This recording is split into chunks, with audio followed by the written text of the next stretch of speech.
MTV Downtown was created in 1999 and such a uniquely stylish show that it is an absolute sin that there's only 13 episodes of it and then it disappeared.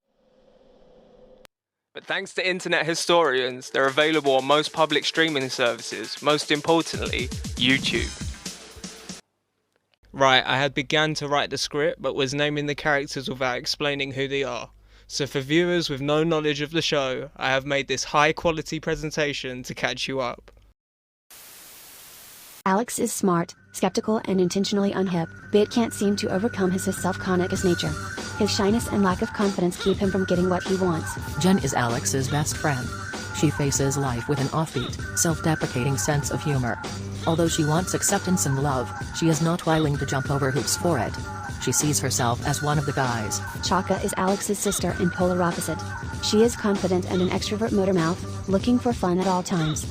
Chaka spends most of her time seeking out the latest, hippest scene and scamming her underage self into places she shouldn't be. As a result of all this partying, she's not a very good student. Mecca is Chaka's sidekick. A hopeless romantic, she is cerebral, dreamy, and blissfully native.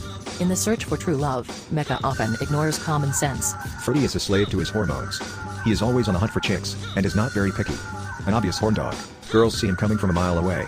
Matt, Fruity's pal, has smarts, ambition and an artistic soul, but he chooses to keep these qualities under wraps. Girls are attracted to his understated, laid-back style. Matt expresses his creative side though graffiti. He can make his mark while remaining anonymous. Serena is Alex's fantasy girl. Her exotic goth style is off-putting at first, but she's actually a very likable, positive person. She works at Starbase 12 with Matt. Creatively unfocused, she writes poetry, designs clothes, makes jewelry, and plays the zither. Goat is the neighborhood freak. His behavior outrageous and quite sleazy. Well-known and well-liked, he has diverse interests and feels comfortable in any social situation. He will try anything once, maybe twice. His philosophy: if you ask 50 women to sleep with you, it's likely one of them will. Had various success regarding animations, including hits like Beavis and Butthead, Daria, and Celebrity Deathmatch. But totally dropped the ball with this gem. It cannot be overstated that the style of this show is unique. And I don't just mean in terms of fashion or character design, but in the way that every character has their own animated walking stances similar to the early Scooby-Doo cartoons. It sounds quite primitive, but most cartoons have generic walking animations for most of their characters. Another really important animation decision was to evolve the background during specific dialogue moments within each episode. Granted, by the clear and ultra smooth animations of now, these don't really seem like much of a unique selling point, but I would argue that most 4x3 90s animations weren't doing that. Apart from 90s Cartoon Network, because those brothers were defo stoned to the gills. You gotta do something! Referring back to episode 1, Sin Bin, it really sets the tone of the show. No major dramas, well not if you count moving a sofa out of a window without hitting anyone. The opening scene displays the level of creativity this show possesses, depicting New York being decimated by a green ray, and said green ray transitioning into a scanner line of a photocopier. Both of my favourite episodes revolve around the New York City subway. Both train paint and graffiti accurately display the overall mood of the show. Ultra grimy environments and distinct characters go hand in hand within this show. The two sets of best friends pitted against each other to see who can reach Coney Island first. Matt and Fruity trade antidotes during the journey, whilst Chaka and Mecca are constantly squabbling and end up cheating by taking taxi. Graffiti also places the same characters in the subway again, but with artist Matt taking the forefront of the episode, locating hidden areas tagged by the greats, finding mad dope spots and trying not to get bagged, while exchanging experiences in the fictional New York City circa 1999. Some tube to nowhere. Well, there are theories. Really? Yeah, like this is where the city trains its super secret hunter-killer robots. Or it's for weird experiments on people they swipe off the streets. Or it's for moving massive alien overlord brains in and out of the city.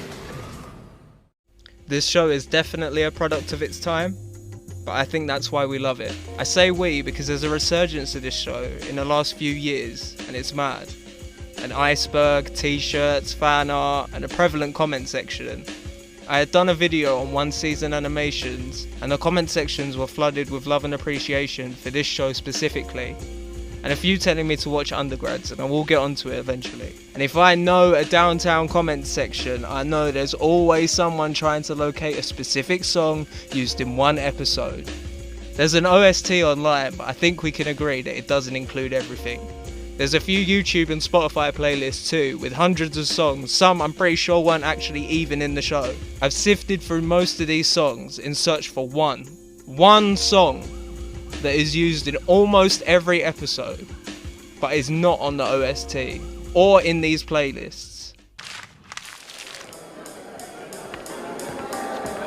Hey, do you have a Beast of Akron? Don't have one, but I saw one being moved in this morning over by aisle 5.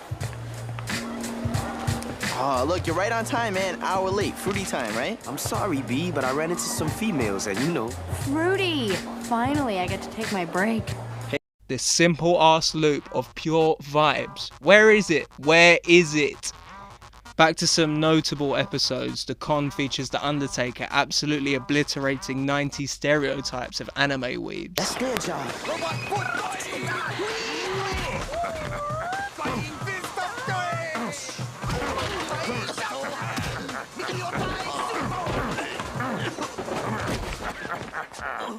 Oh, I love making freaks rest in peace. Fruity sells a really expensive comic to a kid for hella cheap and has to retrieve it. Alex wants to buy some toy but doesn't want to do it in front of the goth love interest Serena, and resorts to relying on the semi-reliable Goat. Let's be clear, he's called Goat because he is the best character in not only this show but the others that he's appeared in. Bossman is the Doctor Who of cartoon multiverses. With that aside though, it's a crime that this show never got renewed for any more episodes, especially with Trick or Treat being the season finale. But I am still quite disappointed with the last episode. Like, yeah, it's cool, we get some half-assed closure with Alex and Serena, and it's entertaining when Chucker is tripping out on some psycho candy. But other than that, what is there to actually signify the end of the show? Hopefully as time goes by, and as the show gains more appreciation, the creators will be interviewed and can give some light on the production of the last few episodes. How can MTV give Beavis and Butthead movies, books and toys, but Downtown doesn't even have official MTV merch?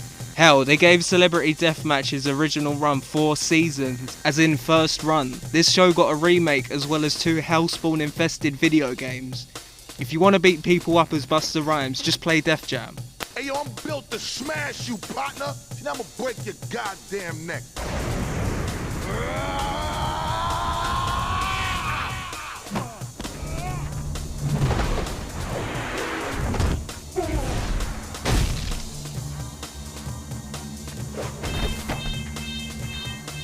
Who turned the lights off? Somebody ain't pay the electric bill or some shit? Circuit breaker tripped out or something? Oh, that was me. Pardon me, my bad. Without going totally off topic, it's an absolute sin that MTV canned this show of such potential. Especially said potential that had not been fully reached regarding character arcs, aside from small developments. Maybe one day its fanfare will be fully recognised in a documentary, or at least by MTV via social media. Shout out to the original show artist sharing the original art sheets via Pinterest and Instagram, and the original homepage is still viewable on the Internet Archive. So in some small ways the show can still be appreciated. That is it. Comment if you lasted this long. If you did, I'd really appreciate if you checked out the music channel. I have some big plans in the works for that area of content. We're going to switch it up on this channel too, maybe the format, maybe introduce a green screen. Stay blessed and thank you for watching.